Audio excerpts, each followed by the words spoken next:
All right, my friends, welcome back to All Cars Reacts. We are going to continue our mid-2000s mini-series on mid-size cars with the Mazda6. Well, I have to be careful what I say about this one because I suspect people are already picking their favorites and, well, I don't want to make anybody too angry, so no big long introduction today. I want everybody to make themselves comfortable, sit back in their comfy chairs, you and I, just two friends chatting over our beverage of choice, which is some decaf because it's the afternoon here today and I want to sleep tonight. But let's see what Motorweek said about it when it was brand new and how it kind of fits in to everything else we've been looking at.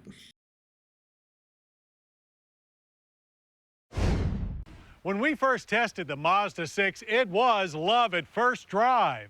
Finally, a mid-size family sedan that got the chores done and was fun to drive too. But being on the small side hurt its chances against segment stalwarts Toyota Camry and Honda Accord. Now Mazda is back with an all-new 6 that corrects the size issue, yet still promises the zoom that rivals lack. So 2009 just may be the year of the 6.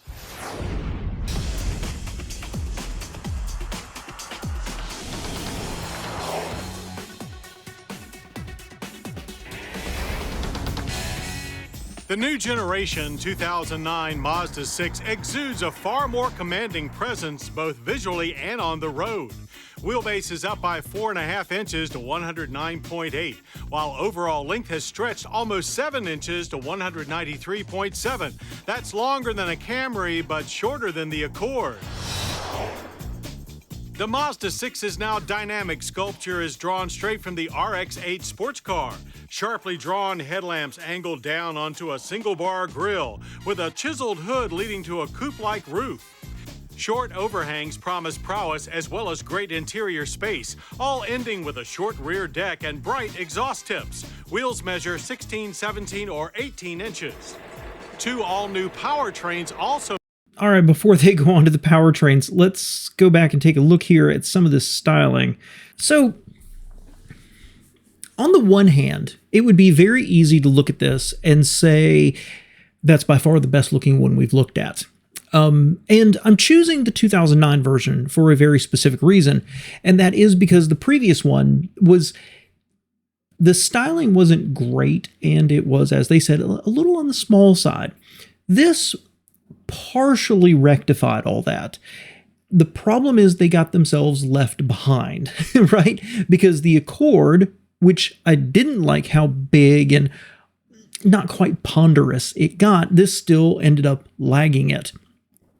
However, from a styling perspective, it's a looker. You think about, I know the Camry has its defenders. I like the Altima, but it's still not this, right? The Sonata does a good job.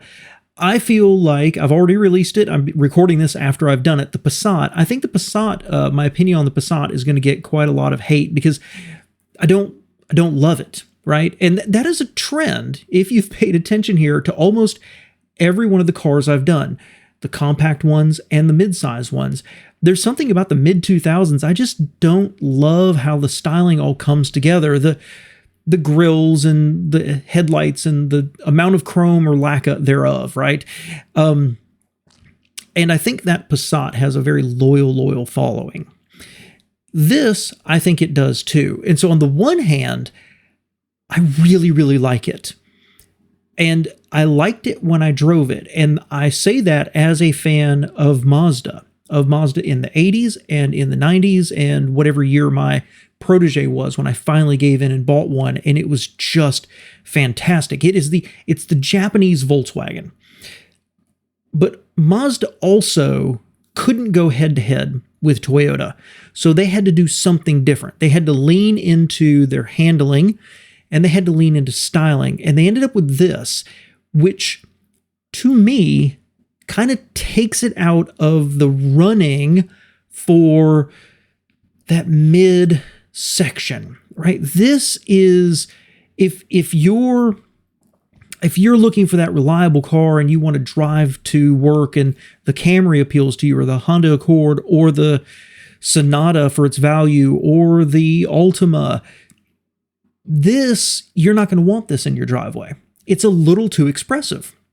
So unbelievably, we've got a situation where Mazda was too boring to stand out, and now, is this what you want to scream to your neighbors?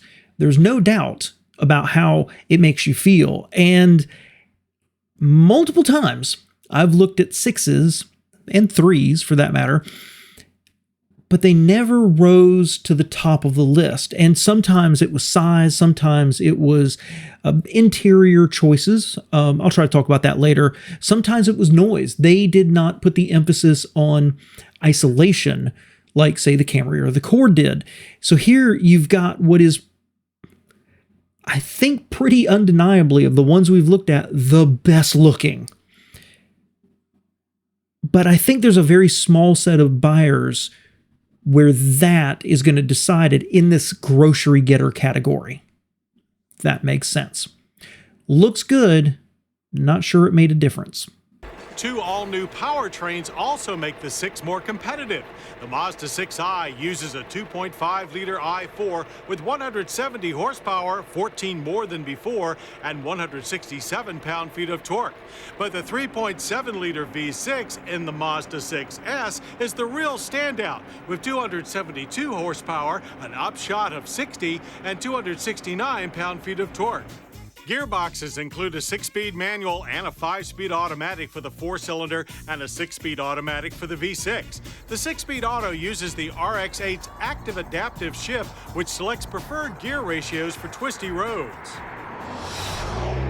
And those engines are more than competitive. They're pretty close to the top, if not the top, of the class in terms of horsepower given out. Now, the V6 cheats slightly by getting up to the top of the class, but also being, slightly larger than the other ones as well. But, if you're looking at an Accord that's getting 177 horsepower out of the 4-cylinder and 268 out of the V6, the Mazda's right there with it. See how they do it.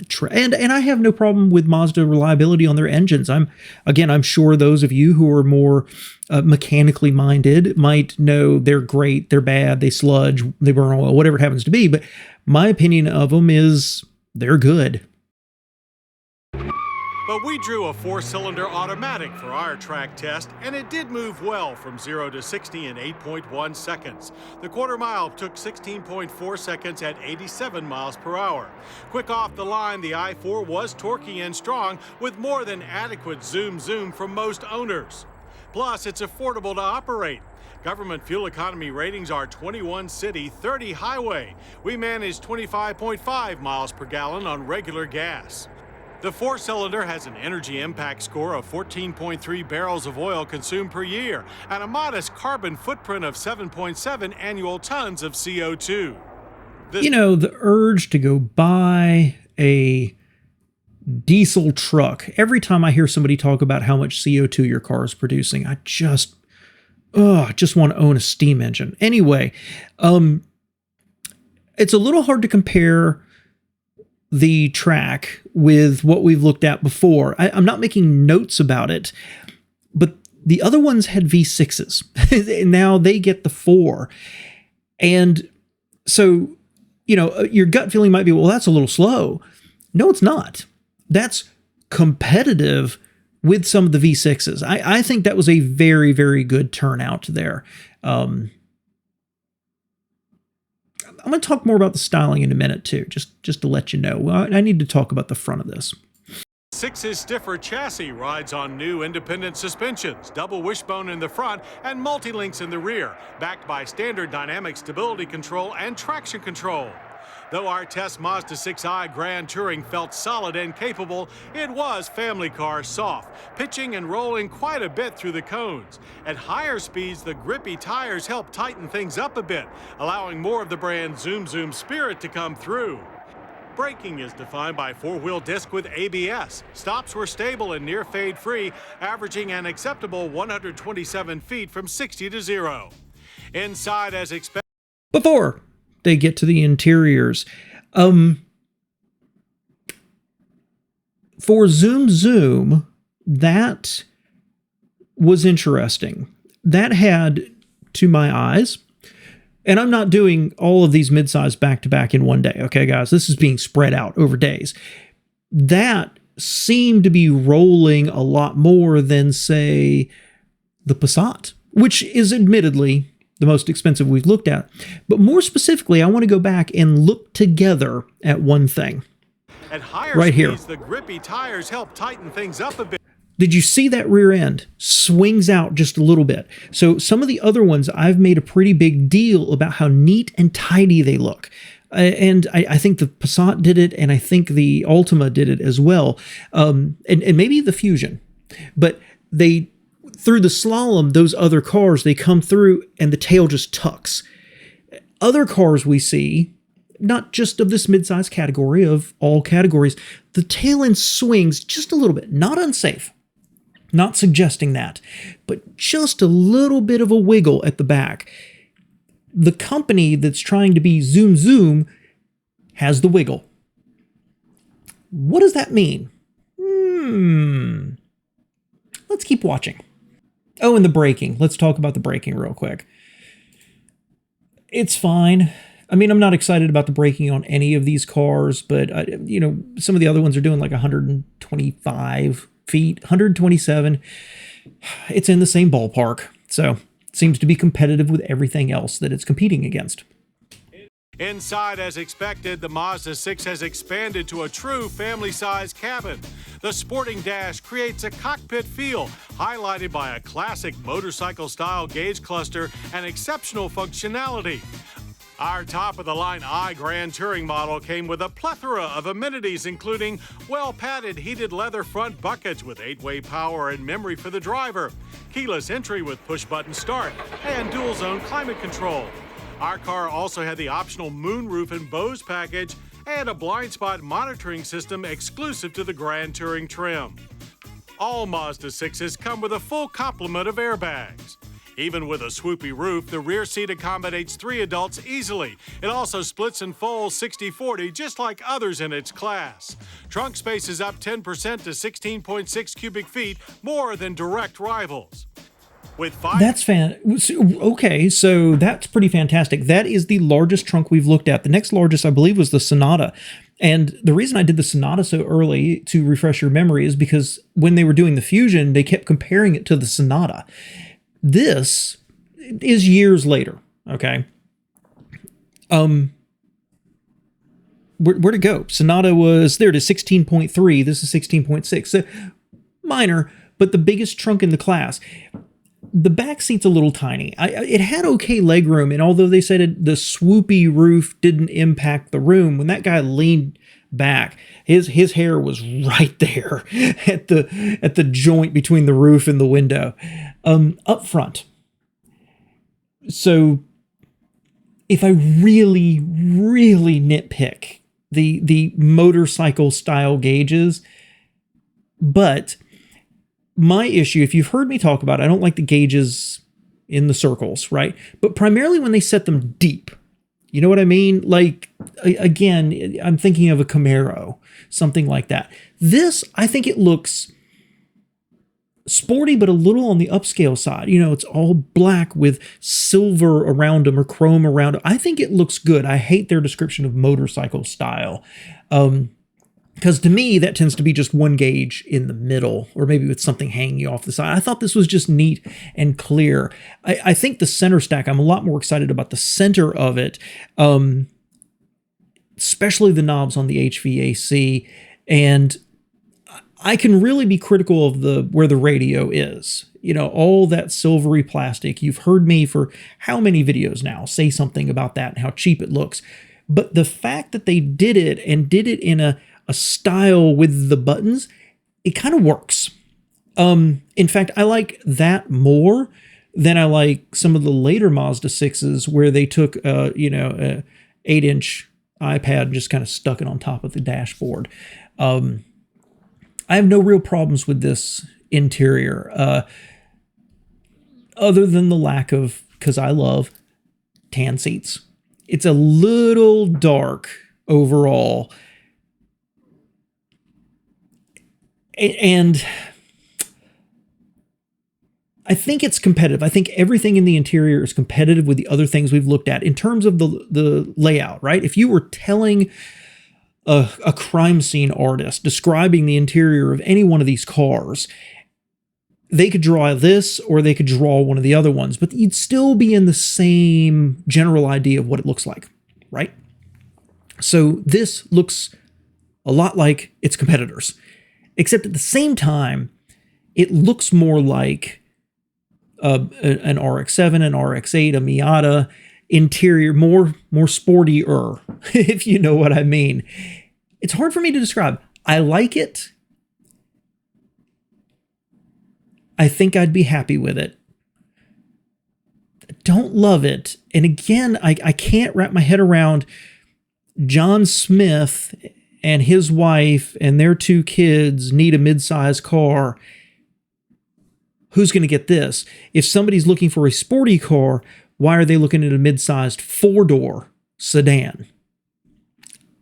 It's the person this is made for, I think I'm struggling with, who also wants Asian, Japanese styling, not upscale or luxurious.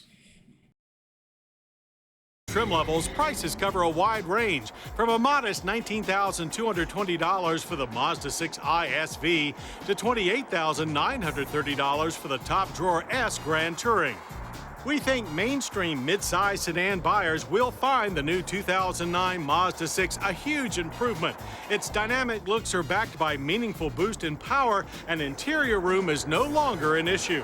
Enthusiasts will find a bit less of the brand's sporting character than before, yet it remains more of a driver's car than the competition.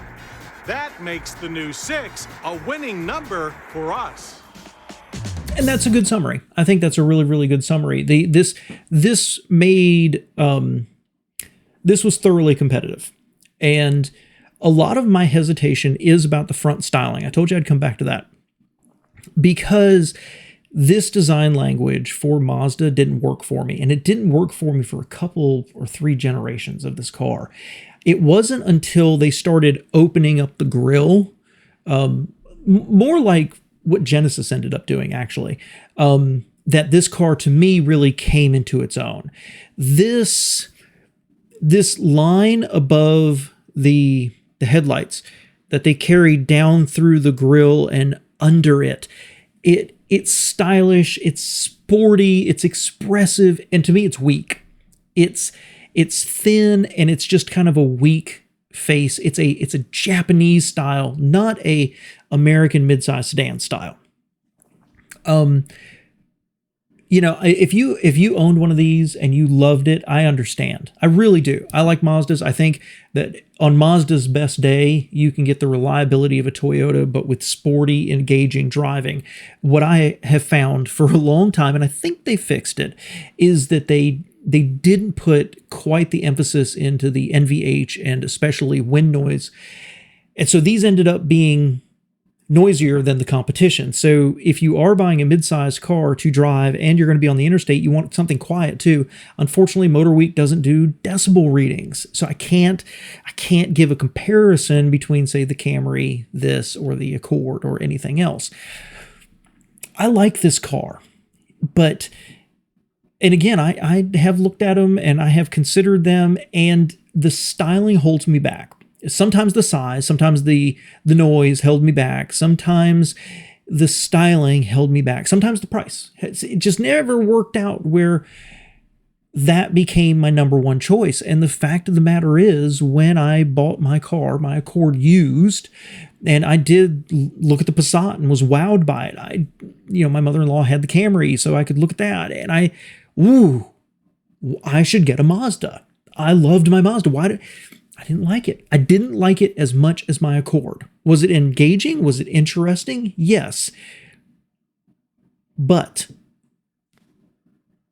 the Accord was a more satisfying overall. That's the way to put it. This is more engaging. That's more fulfilling. That's probably the way to put it. So overall, this car became ever better looking, where I don't think the Camry did. This did. And I think it's a really good midsize car. But along the way, it lost its way in that it isn't even the fourth choice, right?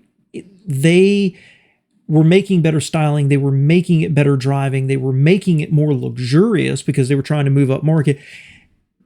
And I don't think they could barely get on anybody's radar that it existed. You know, the people who are going to buy Camrys are buying Camrys or Accords or Passats or the Sonata. Oh yeah, Mazda has one too. That's kind of what I think happened to them. So the last thing I'll say end with is, if I remember correctly, this was, so pricing. We didn't talk about pricing. I want to say it's expensive a little bit.